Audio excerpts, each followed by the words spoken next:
À présent, un balado du magazine Elle Québec. Dans chaque épisode, on s'entretient avec une personnalité québécoise sur un sujet précis, un événement déterminant ou une situation qui l'a amené à voir les choses différemment. Mon nom est Laurie Dupont, chef de contenu culture et société du Elle Québec. Dans ce balado, on revendique le droit de se trouver bonne, talentueuse et compétente en compagnie de Rosemée Automne-Témorin. Bonne écoute! Salut Rosemée! Allô! Hey, on a eu la discussion, je t'avais dit qu'on partait un balado qui s'appelait À présent. On a eu la discussion des sujets que tu pourrais aborder. Tu m'en as pitché des centaines de bons. C'est comme ça que je fonctionne. Exactement. Et mon choix s'est arrêté sur « À présent que je suis fraîche »,« À présent que je me pense bonne ». J'ai adoré ça. Explication? Oui, je revendique le droit d'être fraîche depuis quelques années. En fait, je considère que je me suis toujours trouvée bonne, puis j'ai rapidement réalisé que c'était très mal perçu d'être fière de ses accomplissements, de même être fière de qui on est, de notre corps. S'aimer, c'est pas super encouragé dans notre société. Je pense que c'est vrai pour tout le monde, mais particulièrement pour les femmes. Alors, je me suis dit, pourquoi pas prendre ce trait qui existe chez moi depuis longtemps puis en faire un combat? Et depuis, je me bats pour le droit d'être fraîche.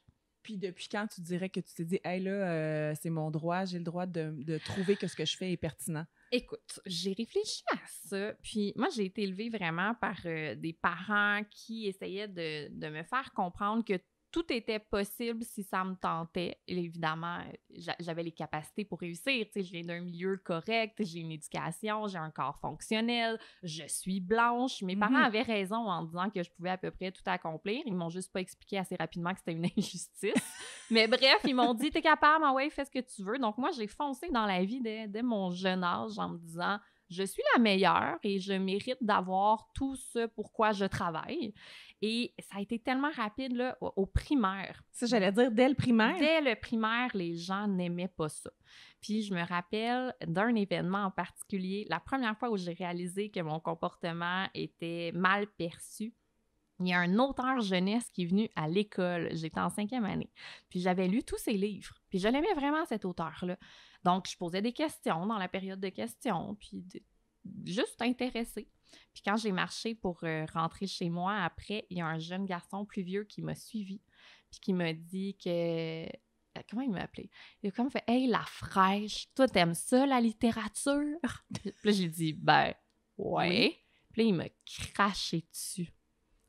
Puis ça m'a fait tellement de peine. Il m'a vraiment là, craché dessus avec dédain dans les yeux. Puis j'ai réalisé que le problème, c'est pas que j'avais posé des questions, c'est que je montrais aux autres que moi, j'avais lu les livres, puis que j'avais une opinion à émettre sur les livres, puis que ça me gênait pas pantoute de prendre ma place. Ça les mettait devant leur propre... Oui, le fait qu'eux, il n'y avait pas grand-chose à dire sur les livres ou qu'ils osaient juste pas poser les questions. Je suis sûre qu'il y a plein de gens qui avaient envie de se sentir libres au point où ils pouvaient lever la main puis dire tout ce qui leur traversait la tête. Comme moi, je pensais avoir le droit de le faire.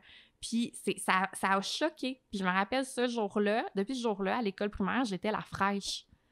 Puis ça me faisait tellement de peine. Puis en vieillissant, je me suis dit, pourquoi ça me fait de la peine d'être fraîche? Ah, OK, parce que les gens, ils préfèrent les filles qui se taisent. Oui. Parce que j'ai pas le droit de trouver que mon opinion mérite d'être émise. Ah, c'est intéressant. M'a parlé plus fort, d'abord. Mais qu'est-ce qui fait que, pour vrai, dans la vie, quand quelqu'un dit « Ah, je suis pas bonne », tu sais, on va lui donner de l'attention, blablabla, mais qu'on a de la difficulté à émettre qu'on est bonne, pertinente, compétente? Ben, je pense qu'on a de la difficulté même à le penser. Oui. Avant même de l'énoncer, je pense qu'on est éduqué puis socialisé d'une manière où on doit être humble. Puis il faut pas prendre trop de place, puis il faut se remettre en doute. Puis évidemment, on peut pas s'aimer. Tu sais, regarde les modèles qu'il y a autour. Ces femmes-là sont bien meilleures que nous. Ces hommes-là sont encore meilleurs que nous. Comment on oserait, nous, se valoriser dans qui on est? Je veux dire, c'est inacceptable. Il faudra être insouciante. Pour vrai, je pense qu'on se fait dire qu'on n'est même pas supposé se trouver bonne. Fait que déjà, c'est un combat d'être fier de soi. Merci Après pour la ça- psychanalyse, by the way, ça me fait vraiment du bien. Mais pour vrai, Ouais. après ça, le dire, c'est un acte, c'est semi-révolutionnaire, s'aimer puis oser l'affirmer en 2019. Mais après ça demande tellement de travail. Tu sais, je pense par exemple au syndrome de l'imposteur. Oui. Puis ça me fait rire parce que ça se conjugue même pas au féminin. Hmm. Imposteur avec un E n'existe pas, alors vrai. que dans mon entourage, ce sont les femmes qui subissent ça, cette peur de ne pas être à la hauteur à chaque fois qu'elles ont un nouveau poste, un nouveau travail, un nouveau défi. Puis ça, moi, je trouve que ça parle beaucoup d'à quel point on se fait dire très tôt qu'on n'est pas suffisamment bonne.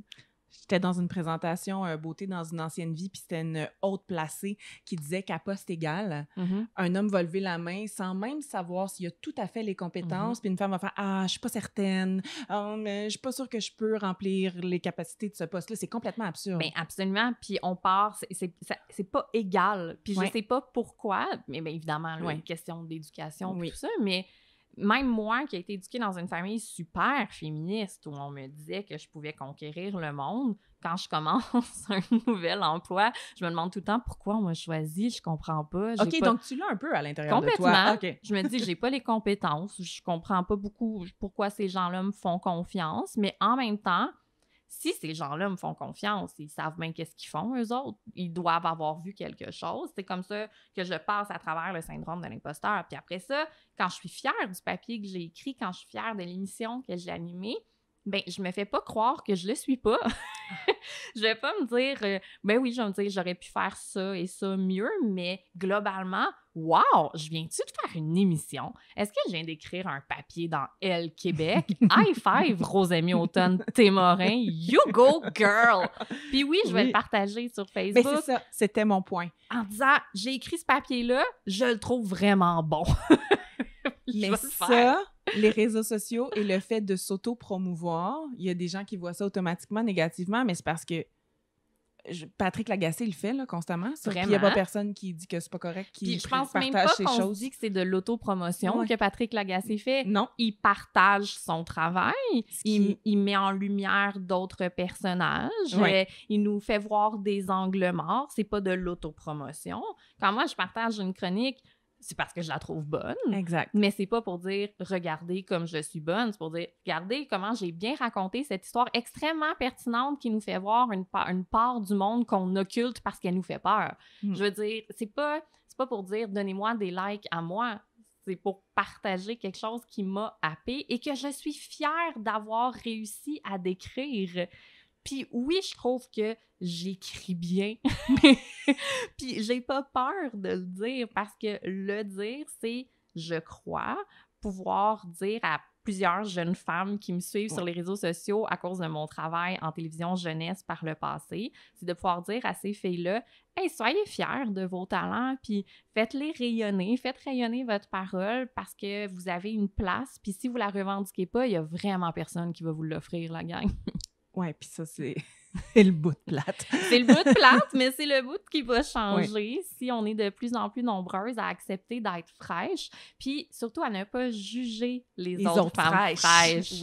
Oui, voilà. Parce que c'est le point important. Dans le point de vue de l'éducation, si on regarde la culture populaire, là, mettons les films d'adolescentes, là, la fraîche, elle a jamais le beau rôle. Non. C'est celle... À deux amis qui la suivent partout, ça c'est bitch. Puis qui l'aiment pas pour vrai. Non, c'est qui ça. attendent juste d'être délivrés par la nerd à l'école. Oui. Mais moi, je pense que la nerd, elle a le droit d'être fraîche. Tellement. Tellement. Sauf que c'est pas ça qu'on montre. On la voit juste à la fin être fraîche, en fait, quand il enlève ses lunettes et ses broches. Oui, puis même là, elle a un doux retour à l'humilité quand elle apprend que c'était juste un pari qui fait en sorte que Freddie Prinze Jr., il veut la frencher. Toujours, elle va revenir à l'humilité. Mais donc, je pense que rapidement, inconsciemment, on se fait dire... La fraîche à l'école, c'est une pas fine, elle n'a rien à offrir et elle est superficielle. Donc, moi, je plaide coupable de m'être revendiquée fraîche, mais d'avoir jugé les filles fraîches autour de moi en me disant qu'elles avaient nécessairement moins de substances, moins de choses à offrir. Et c'est tellement pas vrai. À la seconde où on arrête là, de croire que les femmes confiantes sont là pour nous marcher dessus ou pour nous parler dans le dos, il y a un nouveau monde qui s'ouvre, le monde de la sororité, un monde merveilleux où les femmes se tendent la main pour se hisser plus haut.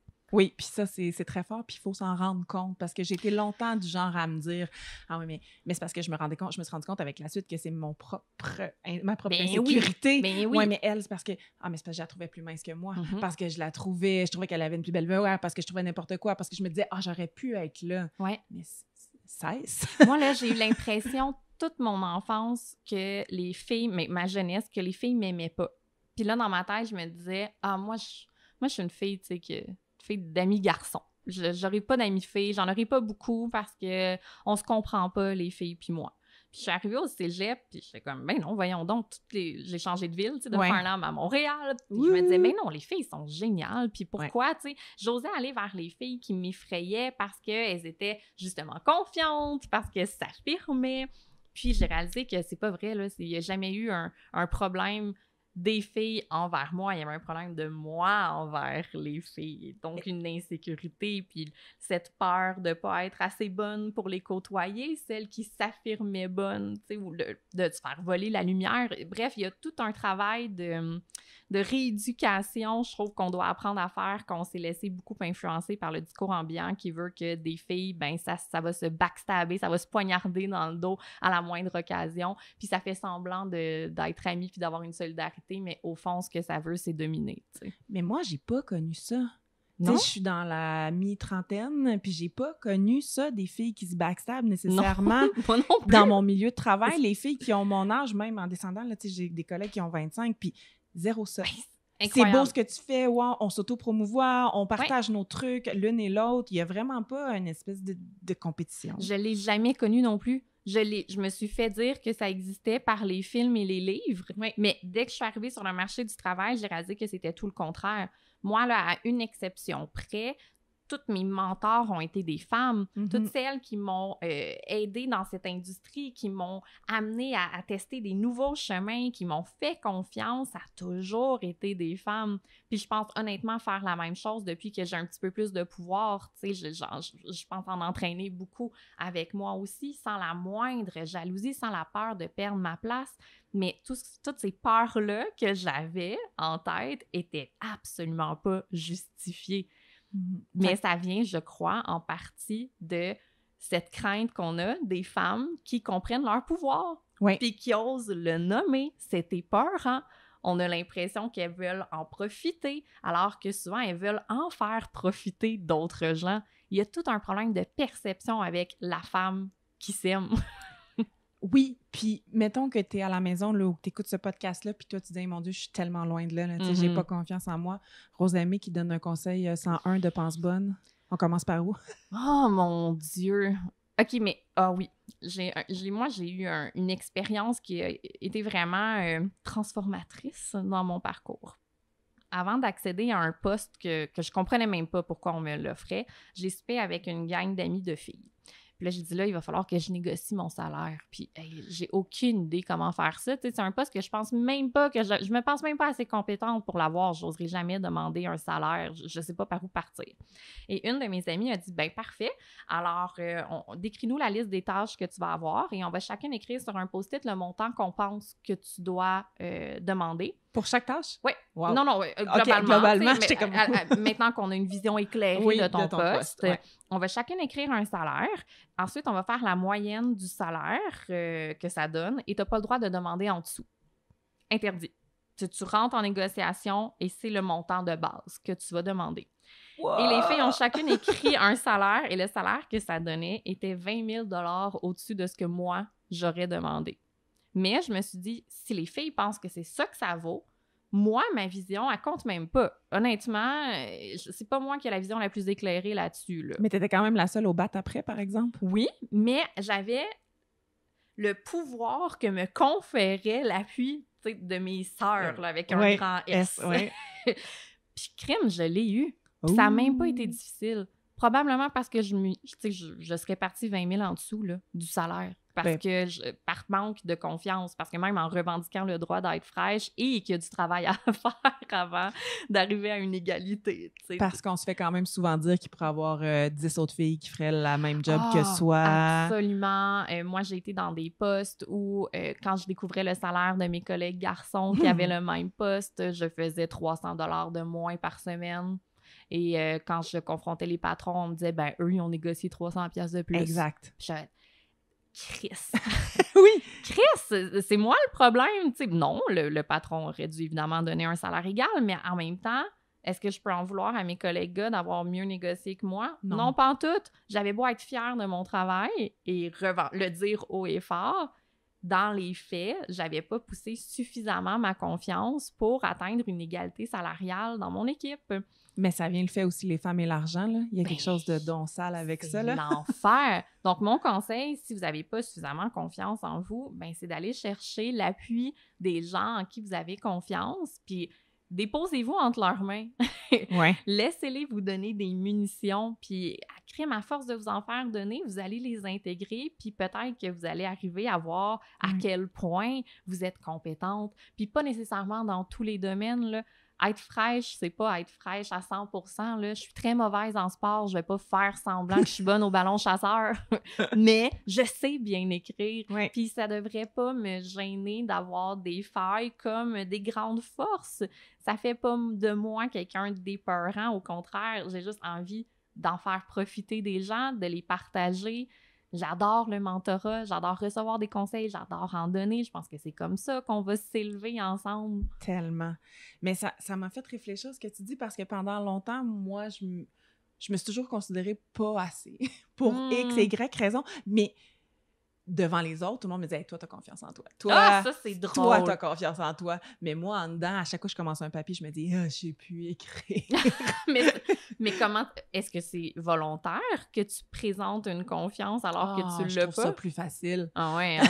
Que de te montrer vulnérable? Oui, ben je l'ai appris avec les années, là. Mais mettons, secondaire, cégep, là, j'étais celle qui montait sa table pour revendiquer rien parce qu'en fait, j'avais même pas, tu sais, tellement d'idéaux plus que ça, mais je parlais fort pour cacher la faille. Mais c'est sûrement un bon truc en même temps parce qu'en anglais, ils disent « fake it till you make it ». J'ai clairement fait ça. Est-ce que tu penses qu'à force d'avoir faim, une confiance a un peu déteint sur ton identité? Clairement. Ben, c'est pas fou d'abord. Ouais, mais tu sais, je conseillerais pas ça à quelqu'un de 30 ans de commencer à faker, là. Soudainement. Ouais, c'est ça. Mais ouais, c'était comme je pense que c'était un moyen de défense. Je pense que c'était clairement un moyen de défense Puis tranquillement, j'ai acquis des compétences. Aussi. Donc, j'ai pu être fière pour une vraie raison. Mais encore là, quand tu m'as présenté le sujet, j'ai fait « Oh mon Dieu, il va falloir que je me mouille là-dessus. » C'est tellement difficile d'avouer qu'on a des talents.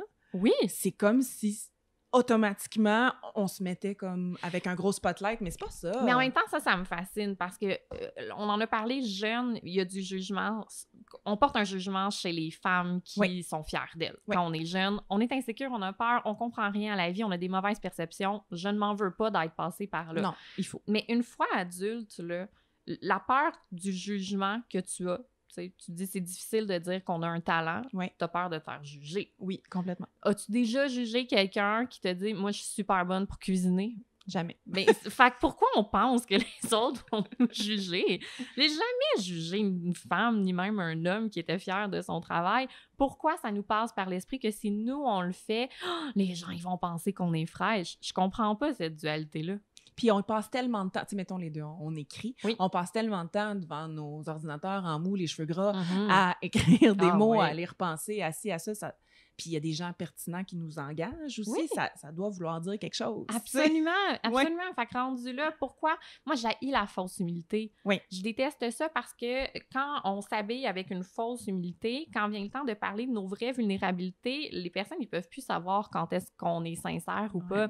J'en connais des gens qui sont fiers d'eux puis qui n'osent pas le dire puis qui donc vont aller chercher l'approbation des gens, par exemple, en écrivant une autre chronique moyenne, bonhomme triste en partageant un texte puis t'es comme, non, si tu la partages, t'es nécessairement fier. Fait que là, t'as besoin de te faire valider. Je comprends, Mais je trouve ça un petit peu triste en C'est même le cas temps, du dessin. Ah, au primaire, regarde, mon dessin, il est laid. C'est vraiment ce cas-là. C'est exactement ça. Puis il y a des adultes qui continuent à faire Ouais. ça. Puis moi, ça me fait de la peine parce que Ouais. j'ai envie de leur dire « Sois fraîche, il n'y en a pas de problème. » Oui. Mais après ça, quand ces personnes-là veulent discuter d'un point où vraiment ils sont pas fiers, où vraiment ils ont besoin d'aide, moi, je ne sais plus quand intervenir. Je ne Ouais. sais plus quand c'est de la fausse humilité puis que c'est un véritable appel à l'aide. Tu peux pas crier au loup. C'est dangereux, je trouve. Ouais. Oui, t'as raison. À Mais titre d'ami, moi, ça me désarçonne. Je ne sais plus quand intervenir. Tu le nommes-tu? Non. Non, j'ose pas dire aux gens, là, c'est de la fausse humilité. Bravo Ouais. pour ton travail. Sois fière et la tête haute. Non, faudrait que ce soit vraiment, tu sais, une bonne amie pour que je dise ça. Mais je pense que je vois plus souvent ça chez des gens que je suis Ouais. de loin, tu sais. Puis quand t'as été nommée rédac-chef Ouais. de Urbania, ben ça a dû venir avec un lot de critiques. Tu sais, tu me disais tantôt, Ouais. là, hors d'onde, qu'il y a beaucoup de gens qui t'ont critiqué sur tout, là, sur ton Oui. existence en Ma général. douce voix. Ouais. Trop aiguë. Oui, c'est venu avec un paquet de critiques, mais c'est venu surtout avec le support et l'amour inconditionnel de l'équipe qui m'a engagée. Tu sais, moi, quand j'ai été engagée comme rédactrice en chef d'Urbania, j'étais recherchiste en télévision. Puis je me disais, ça n'a aucun rapport que je devienne rédactrice en chef d'un média. J'ai jamais fait ça. Je vois pas pourquoi je le ferais. Mais en même temps, le fait d'être fraîche m'a donné l'élan nécessaire pour dire, ben écoute, je dois être capable. Ouais. Si eux autres, ils pensent que je suis capable, je dois avoir ça en moi. Je vais l'essayer, puis hey, au pire, je serai pas bonne, puis je n'aurai plus cet emploi. Puis personne va le savoir. Les gens vont l'avoir oublié 2 jours plus tard parce que les gens, ils s'entorchent ultimement de nous autres. Fait que, quels sont les risques que j'ai? Ben, il n'y en a pas. Je vais foncer. Tu sais, c'est l'avantage d'avoir confiance en soi. Puis l'équipe m'a tellement entourée, m'a tellement offert d'opportunités. Il m'a dit, va devant la caméra, on y croit, tu sais, fais du reportage, écris toutes des choses que j'avais jamais faites. Puis eux étaient tellement remplis d'amour et de tendresse que les commentaires méchants qui venaient pouvaient pas m'affecter. Parce que quand les personnes... Bravo. Non, mais quand les personnes compétentes te rassurent Oui. dans ce que toi, tu sais... Moi, je savais que j'avais quelque chose à offrir, finalement. Quand on m'a dit « fais de la caméra », je me suis demandé « OK, qu'est-ce que j'ai à dire? C'est un privilège. Si je prends le micro, ce sera pas pour dire n'importe quoi. J'ai-tu, moi, quelque chose à dire? Oui, j'ai des choses à dire. Je vais aller le faire. » Puis après ça, si ça choque, ben c'est probablement que je touche les bons pitons. Oui. Puis s'il y a des gens qui aiment pas ma voix, qui aiment pas le fait que mes seins se ballottent quand je marche, vrai commentaire reçu parce que j'ai commencé à faire de la caméra la semaine où j'ai décidé que je mettrais plus jamais de brassière, ben si ces gens-là, ça les dérange, c'est tellement pas mon problème. Ça n'enlève rien à ma pertinence. Ça n'enlève rien à ma compétence. Je ne serai pas moins fraîche à cause de ces commentaires-là. Mais s'il y en a des constructifs qui me disent Oui. voici comment mieux faire ton travail, je vais les prendre puis ça va pas m'abaisser. Au contraire, tant mieux si je peux mieux faire mon travail. J'aspire à mieux faire mon travail tous les jours. C'est pas parce que j'en suis fière que je vais m'asseoir dessus puis Non, me c'est dire ça. c'est réglé, je suis une excellente animatrice. Non, c'est le travail d'une vie. Mais j'ai pas besoin de me faire croire que je pars en dessous de la moyenne des gens qui font un euro en secondaire 3. Là. Je peux me dire que je fais bien ma job. Tantôt, tu as nommé le fait de se penser fraîche pour son corps. Ouais. Ça, c'est un autre sujet, mais quand même... Ah, ça dérange tellement les gens. Ça dérange vraiment plus, là. Ah oui. Encore plus, je pense. Ah oui, qu'être fier de ses compétences. Les gens haïssent ça. C'est incroyable comment les gens haïssent ça, je comprends pas. Ouais. Je comprends pas. Puis, tu sais, je donnais l'exemple du soutien-gorge, là, par exemple, que moi, j'ai décidé pour des raisons toutes personnelles et valides de ne plus porter. Et c'est pas une guérilla contre le soutien-gorge. J'invite tout le monde qui veut porter un soutien-gorge à en porter un. C'est ton choix. C'est juste une décision consciente. Puis Oui. je trouve qu'on n'invite pas souvent les femmes à prendre cette décision consciente. En effet. C'est tout, tu sais. Mais il y a des gens, là, comme comment t'oses montrer, tu sais, on voit tes mamelons. Ben oui, c'est parce que j'en ai 2. Oui. Ils sont sous un vêtement en ce moment qui n'est pas transparent, mais ils s'adonnent, oui, que lorsqu'on porte pas de soutien-gorge, on voit que j'ai 2 mamelons comme la majorité des êtres humains. Exactement. Mais les gens, ils étaient comme, OK, mais pourquoi t'es montres? Parce que tu préfères ça à tes mots? Ça, beaucoup de gens m'ont écrit ça. Tu montres tes seins parce que t'es aimes mieux que tes idées. Tu veux qu'on regarde ça, en fait, Ben au lieu oui. de se rendre compte que t'es Tout de un suite, vase vide, tout de là, suite, comme... c'était Wow. tu sais, t'aimes assez tes seins pour vouloir les montrer, vraiment. Puis moi, je me disais, wow, je peux avoir d'excellentes boules et d'excellents propos, hein, honnêtement. Je suis bénie des dieux, j'ai les deux. Et laissez-moi afficher tout ça avec un grand plaisir. Puis il y a des gens en ligne là, qui capotent. Puis même, des fois, dans ma famille ou auprès de mes amis, c'est très à la mode de se dévaloriser d'un point de vue physique. Puis une gang de filles, quand ça se réunit, là, très rapidement, ça va parler de « Ah, mes nouvelles poignées d'amour, mes jeans me font plus, je vais pas manger ça, j'ai pris du poids. » Puis je vais souvent être la première à dire « J'aime pas ce qui se passe. » Ouais. Faut le nommer ça. C'est une discussion qui mène nulle part. Je suis vraiment triste que vous ayez des complexes, mais je pense que les propager sur autrui n'est peut-être pas la bonne tactique là, pour arriver à l'amour-propre. Puis ça fait tellement chier, mes amis, là.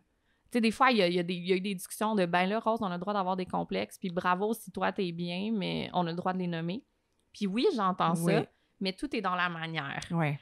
Moi, je trouve que parfois, c'est insidieux. À force d'exposer à quel point on s'aime pas, c'est sûr qu'on invite les autres femmes autour à se demander à quel point elles sont adéquates ou non.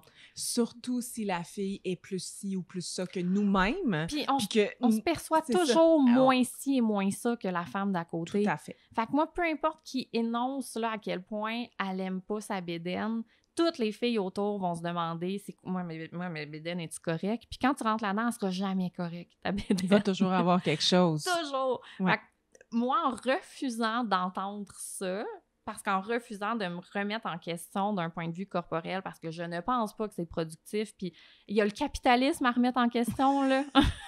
Pour vrai, je vais-tu me demander si c'est normal que j'aille un pli quand je m'assois? Non, j'ai pas le temps! Puis en disant ça, je suis consciente que c'est super chiant pour mon entourage, qui a juste envie de parler de ses insécurités. Mais en même temps, il y a une espèce... Je sais pas, il y a un arrimage. Je suis trop radicale. Elles sont trop prises dans un système patriarcal qui leur dit qu'ils sont laides. Va falloir qu'on fasse un bout de chemin, les deux. Oui, parce que l'empathie, c'est le fun, mais c'est vrai que quand la discussion, ça vient de « Ah non, je peux pas boire, je peux pas... » Ouais, mais ça sort pas. Ben, ou tu sais, OK, vas-y, nomme-le. Parfait. OK, on a entendu. Passons pas le souper là-dessus, tu sais. Ouais. Passons pas le souper à se dire... c'est beau ce pantalon-là, ça affine tes hanches, t'as toujours eu des bonnes hanches. Tu sais, ce genre de commentaires-là qu'on se fait, qui même pas volontairement méchant, ou moi, je me dis, mais non, c'est plus, je trouve pas ça acceptable, j'aime pas ça, ces discours-là. Puis je me rappelle qu'il y a une de mes sœurs qui m'a dit à un moment donné, mais tu sais, Rose, pour vrai, toi, t'as zéro complexe, là. Il y a rien que tu changerais sur ton corps. Puis je disais, ben, il y a plein d'affaires que je changerais sur mon corps, mais est-ce que je leur donne de l'attention? Non, je leur donne de l'amour. Puis honnêtement, quand je marche, puis que je suis fonctionnelle, puis que mon corps me permet de faire tout ce qui me tente, incluant pas mal fourrer qui je veux, ben non, je veux pas perdre de temps à nommer ces petits défauts qui sont aux yeux de bien des gens zéro des défauts, là. Zéro. Ouais. Puis je suis super privilégiée, c'est sûr que c'est facile pour moi de m'aimer. Mon corps correspond aux standards de beauté. Je suis consciente, c'est pas révolutionnaire que moi, je m'aime. Zéro. Je suis super chanceuse. Mais je pense que si on s'encourageait entre nous à s'aimer, plus de gens accéderaient à ce privilège-là. Parce qu'on est toutes à se trouver... Dans une gang d'amis, on est toutes à se trouver belles. Tu sais, moi... Tellement! Moi, toutes mes amies, je les trouve magnifiques, là. Mais aussi, dans leur diversité et tout ça, je les trouve toutes magnifiques. Je me dis jamais, as-tu pris 5 livres? Ça me passe jamais par la tête. Je les trouve sexy, je les trouve resplendissantes, je les trouve généreuses, je les trouve magnifiques. Plus on se le dit, plus on va se rassurer dans nos insécurités qui nous pèsent toutes. Certaines se font imposer des insécurités par la société qui sont aberrantes puis dégueulasses, puis ces femmes-là peuvent pas s'en libérer toutes seules, là. Ça passe par notre solidarité, ça passe par comment on parle des corps devant les autres, comment on se parle de corps, comment la pub, les magazines, comment les hommes... Je veux dire, c'est un changement de société, puis cette confiance-là, on va se la donner à la gang, même si moi, j'en ai pas besoin, et je tiens à dire que j'en suis pleinement consciente. Tu sais qu'il va falloir que je te réinvite, hein? Avec un grand plaisir. Donc, je te raconterai la fois où j'ai échappé ma Diva Cup dans la toilette pendant une gastro. Je pense que ça fait une fin assez logique avec toi, ça. Yay! Merci. De rien! C'est arrivé pour vrai.